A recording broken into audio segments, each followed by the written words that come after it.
All right, we are live, and this is IGTV in New York City, and welcome to the program, Limor Kessem from RSA, the security division of EMC, and this is their Fraud Research Labs over in Israel.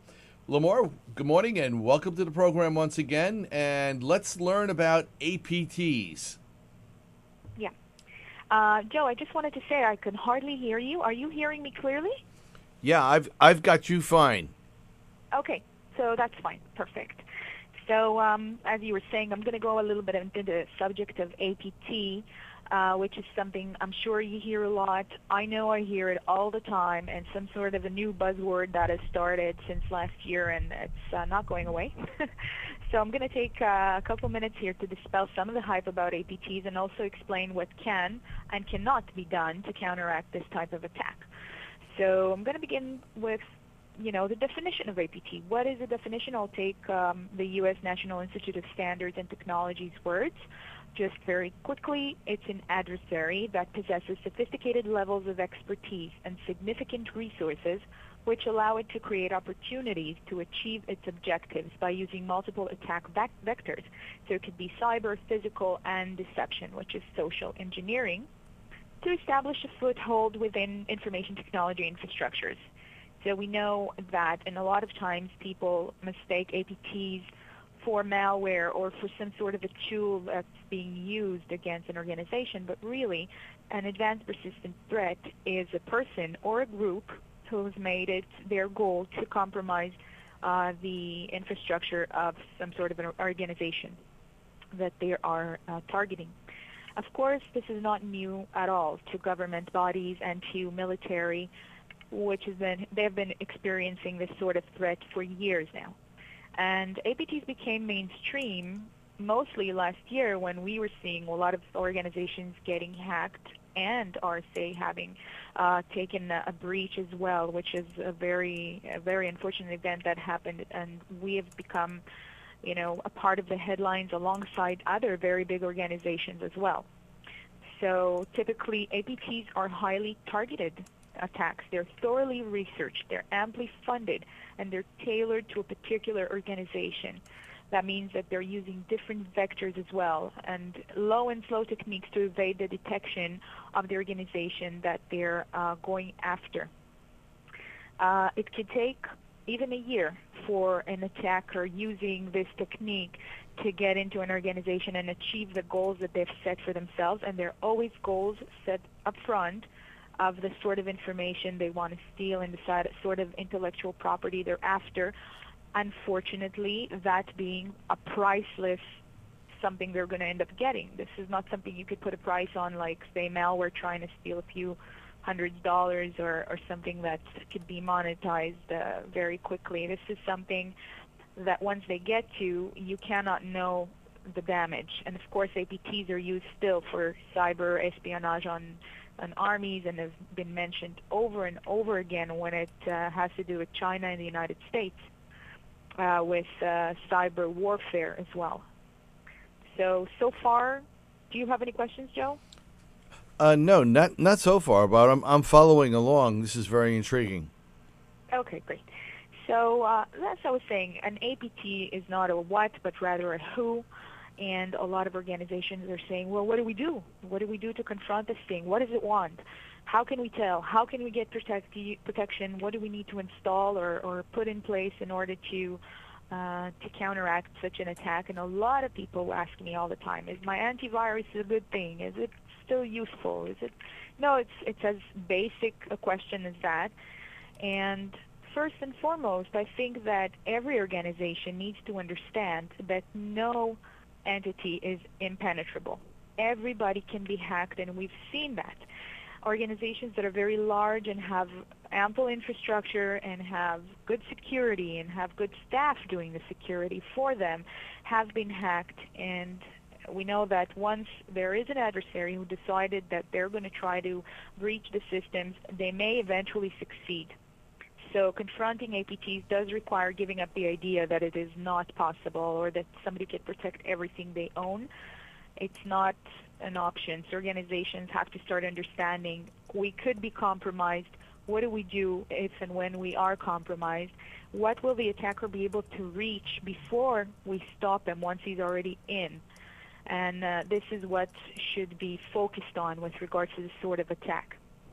So APT's attacks are almost impossible to foresee, because nobody can tell if somebody's right now trying to get into their system, or if one of their employees just opened the email that's going to establish that, foot in the door.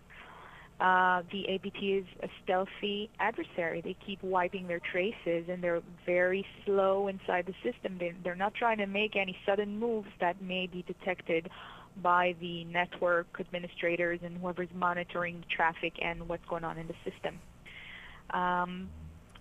A lot of times we know that the person who lets the APT in is just one of the users, so we're not looking for a foe. This is the friend that's letting in this threat and enabling some sort of a stronghold inside the organization.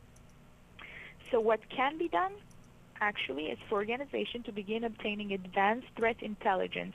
The more we know how to react and how to fight back. The more we can tell about what's going on in the systems of the organization, to understand whether we have the kind of intelligence gathering and analysis capabilities that we need to keep up with threats. And of course, to educate users, educating the users, making them a lot more discriminating with what they do on their computers, what they open on their computers, and what they let their curiosity get the best of them and have them open, because it seems like the same ploys are working over and over again.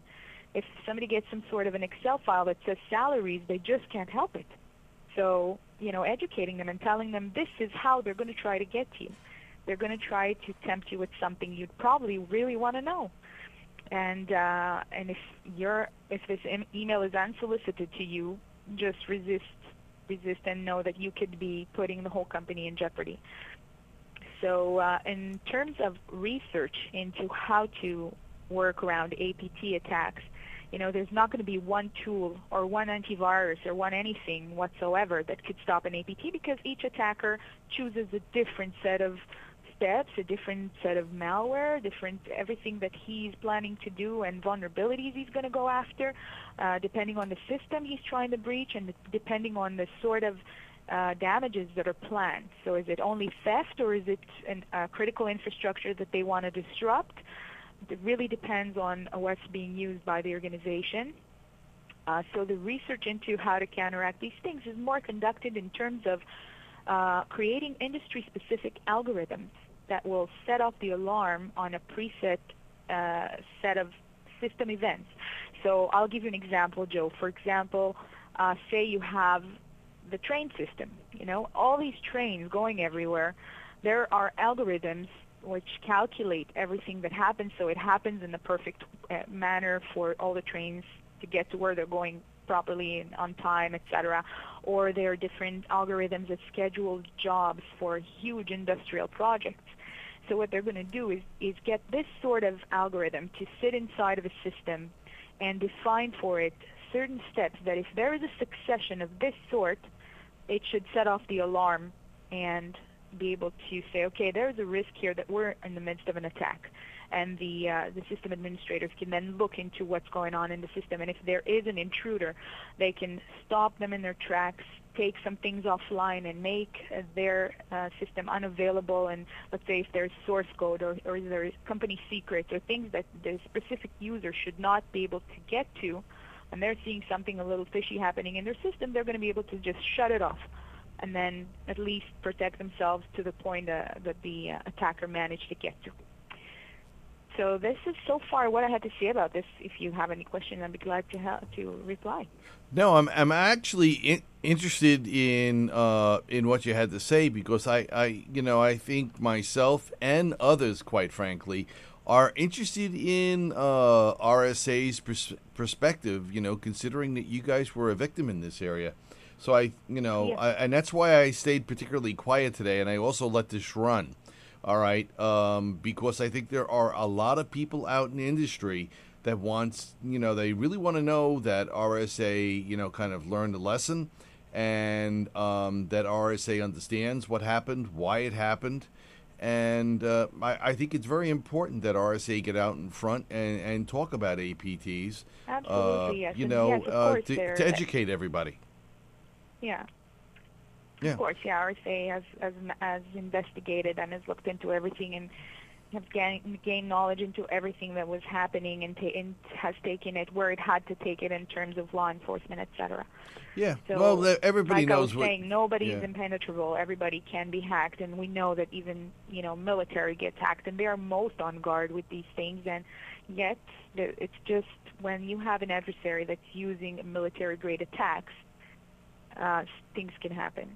Yeah, there's no doubt about it, Limor. I think you did a good representation of it this morning. Of course, this conversation could go on for several hours. All right, we haven't got all that time. We went on for about 10 or 11 minutes here. That's all we've got for today. We've got others coming up behind you, but thank you very much for coming on the program today and kind of opening up the door a little bit wider to APT attacks and how to defend against yourself and learning a little bit more about how they have evolved and how they come about. So, all of that is very, very important information. Give our best to everybody in the research labs over there and at RSA in general. All right. Thank you. Thank All right. you. All right, bye now.